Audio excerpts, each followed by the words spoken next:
Today's bombings in Afghanistan targeting Shiites have been condemned by the Taliban. Meanwhile, a Pakistani militant group has claimed them. These attacks pose a challenge to the Taliban and undermine their claim of control.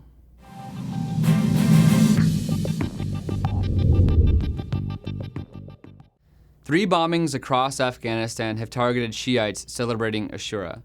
Pakistani militant group Lashkar-e-Jhangvi, also known as LEJ, has claimed responsibility for the attack in Kabul that killed 55 people. Smaller attacks in Mazar-i-Sharif and Kandahar appear to be linked due to their similar timing and targeting. Sectarian violence like this is rare in Afghanistan. LEJ has been highly involved in attacks against Shiites in Pakistan, but has not engaged in high-profile militant attacks in Afghanistan. In Kabul, a man wearing a suicide vest maneuvered his way into a group of Shiites waiting to enter a shrine. The resulting explosion has killed at least 55 people and injured over 100 more. In Mazar-i-Sharif and Kandahar, bombs planted on a bicycle and motorbike, respectively, targeted processions of Shia on the street. These attacks were far less deadly, though. 4 were killed in Mazar-i-Sharif while nobody was killed in Kandahar. The similar timing and targeting of the 3 attacks strongly suggests coordination between the attackers. So, even though LEJ did not claim responsibility for the attacks outside of Kabul, it is very likely that they are responsible for these coordinated attacks. High-profile sectarian attacks like these are rare in Afghanistan. The Taliban has focused its effort on NATO forces and Afghan government officials in collusion with them. Inciting more violence by attacking Afghanistan's Shiite minority does not fit into the strategy. In Pakistan, however, the opposite is true.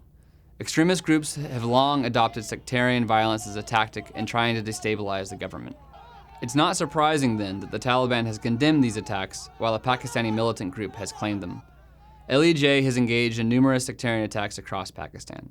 For example, just in September, LEJ claimed responsibility for an armed assault on a bus carrying Shiite pilgrims in Quetta, Pakistan.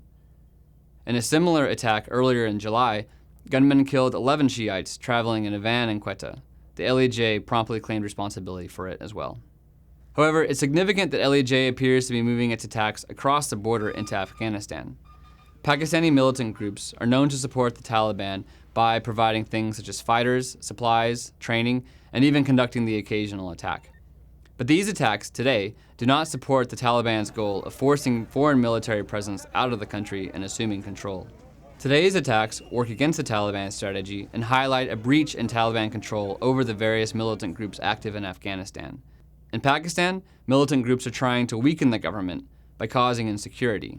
But in Afghanistan, the Taliban is trying to prove that it is the more competent governing force, and that means providing security. The fact that LEJ was able to establish a presence in these areas and conduct these attacks undermines the Taliban's governing capability.